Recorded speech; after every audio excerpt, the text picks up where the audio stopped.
In the first part of this video, let's discuss the text by Brian Tomlinson. I agree with all of his opinions shared in the text and will try to summarize and clarify them.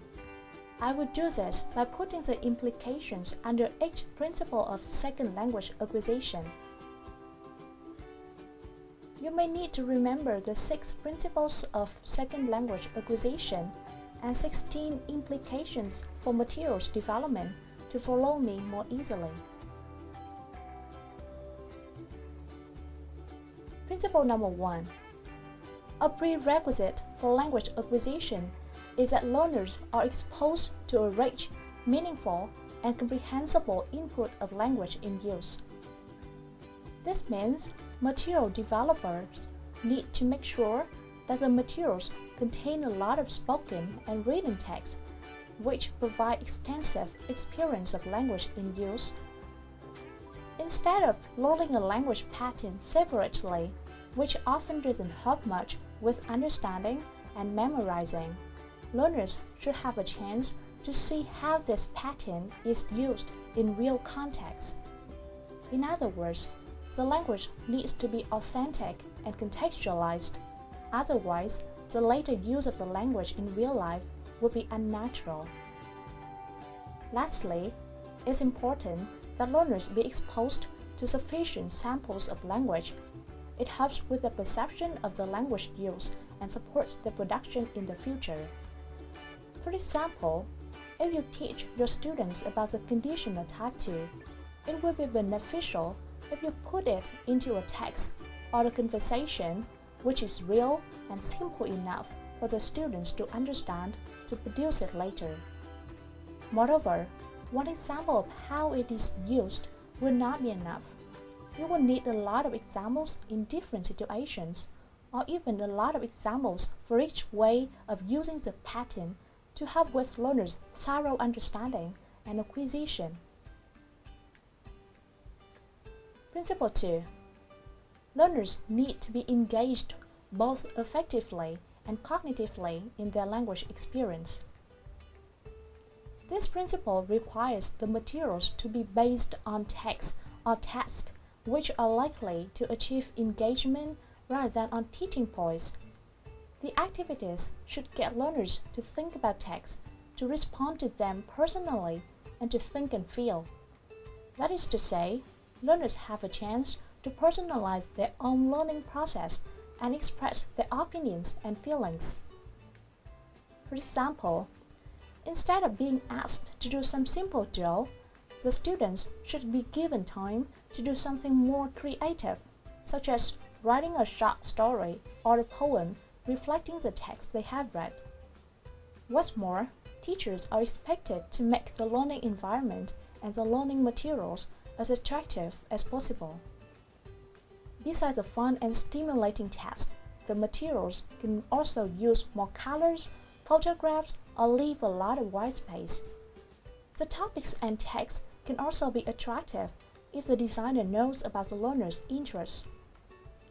Furthermore, if the teachers accept the differences in learners' responses and let them freely share what they really think or feel, rather than give an expected answer, they will find learning much more relaxing and then engage more in the class activities. Principle 3. Language learners who achieve positive affect are much more likely to achieve communicative competence. This principle appreciates the appeal of the learning process to learners. To obtain this, the text and task should be interesting, relevant, and enjoyable. The materials should set achievable challenges which help to raise learners' self-esteem and stimulate emotive responses through literature, controversial, and provocative texts. The task can be problematic but need to be achievable to promote students' confidence. In addition, the learning environment needs to be comfortable and attractive. In other words, learners should feel at ease in the classroom. They should not be forced to produce the language or to be tested when they are not ready. It would take some time for an instruction to be perceived clearly, not to mention the differences in learners' affective attitudes and levels. Therefore, it is necessary that learners are given choices and the right to be silent at the beginning. Besides, they will be more comfortable if they can interact with and refer the text to their own cultures. It's also expected that the authors be real and chat to learners casually like teachers. In short, this principle emphasizes that learners can benefit more if they like the learning process and see that they are able to acquire the language taught and produce it. For instance, to teach the topic sports, first, learners may share with each other about their favorite sports. Next, they can be given a text which tells the stories of a well-known sports star. They then may compare them with the star, maybe in terms of the frequency they practice the sport, and share if they want to become as famous as him or her. They may also talk about the advantages and disadvantages of playing the sport. These activities seem to be stimulating and give learners a lot of space to express themselves. The problem is, not all the students like sports, or not all of them know about the star or like him or her. Not to mention, not all the students want to talk about themselves. Therefore, instead of forcing the students to talk right at the beginning, the teacher may let them write or draw about their own favorite sport or hobby. If they're not ready to make a conversation with their friends, they should be allowed to work individually. With students at a lower level, maybe the teachers should ask only short questions to get them to draw or write about their own hobby, such as, "What is your hobby?" And if they give one answer, write that answer on the board to show that you care about it. If their hobby is not playing sports, they may choose to talk about their own favorite activity, applying the similar structures you provide them with the topic sports. By doing this, the teacher gives learners the choice to interact with the text and the task in their own ways and to express their personal feelings using their experiences in their daily life. They will, as a result, realize that they have a right to be different and to make decisions in their learning and feel more relaxed to communicate and improve their skills. Principle 4. Second language learners can benefit from using those mental resources which they typically utilize when acquiring and using this first language. Hence, materials should make use of activities which get learners to visualize and to use inner speech. Furthermore, activities which help learners to reflect on their mental activity during a task and make use of mental strategies should also be used. For example, if you want learners to practice the skills of listening for main ideas, you may want to know how they can get the main ideas from the speech in Vietnamese. Learners may have their own strategies of listening to Vietnamese already, so you may give them some minutes to think about those strategies and then share with the whole class. In the practice, learners can compare how useful these strategies in listening to English to listening to their mother tongue and make some changes or adopt new strategies if necessary. Next, they can also be given more chances to check the effectiveness of these strategies in helping them to get the main ideas in the oral English text. On the other hand, mechanical drills, rule learning, simple transformation activities should be replaced by a varied series of activities promoting the thinking process of learners. I want to emphasize at this point that controlled practice seems to be much less valuable than the practice that engages learners mentally and effectively, which means it gets learners to think and feel, and be active in the process of acquiring the language. Principle 5. Language learners can benefit from noticing salient features of the input and from discovering how they are used.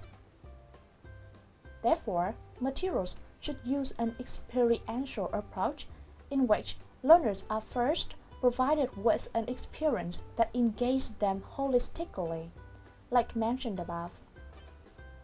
Moreover, rather than drawing learners' attention to a particular feature of language, it is much more powerful to help them to make discoveries for themselves. It means this language feature should be put in a type of discourse so that learners can locate and make generalization about its function. It doesn't mean, however, that there will be an immediate change in learners' proficiency, but there will be an increased likelihood of eventual acquisition provided that learners receive future relevant input. Here I want to refer back to the example of teaching the conditional type 2 in Principle 1. Besides a host of examples you can give the students so that they can realize how this structure can be used in different contexts, it is essential that the examples be typical and clear, which means they will help learners discover quickly and easily, and then can generalize the use of the structure. Principle 6. Learner needs opportunities to use language to try to achieve communicative purposes. It's clear that materials should provide many opportunities for learners to produce language in order to achieve intended outcomes, such as information gap activities. The developers should also make sure that output activities are designed so that learners are using language rather than just practicing specific features of it, which might simplify the learning process and diminish learners. They should as well design output activities to help learners to develop their ability to communicate fluently, accurately, appropriately, and effectively. That means the whole context and the people involved need to be taken into account in each language production. Again, the output activities need to be fully contextualized in that learners are responding to authentic stimulus, not some imaginative one which they cannot refer to their own situations. One more important point is that opportunities for feedback are built into output activities and are provided for learners afterwards. Rather than focus on the accuracy of the output, feedback should primarily focus on whether learners achieve the communicative purpose or not, such as complaining about some service or borrowing something. That is to say, not only the language form, but also how appropriately it is used in different contexts are important, and learners should know that they need different ways of using the language to get the same purpose, such as asking for some money from their mother and their father when their relationships are not the same. Say, one person can be closer to the speaker than the other. After they practice producing the language, they should be informed of how appropriate their language choice and how successful the task performance is. In summary, the materials should make sure that learners have opportunities to get enough of relevant and interesting input and sufficient help and meaningful practice to fully perceive the function of the language in context. When they're ready to produce a language, they should be given a lot of chances to use it in real situations to achieve their communicative purposes, like asking for directions, giving instructions, or expressing their opinions. During the process, it is important that learners feel comfortable and get engaged in all the activities mentally and emotively.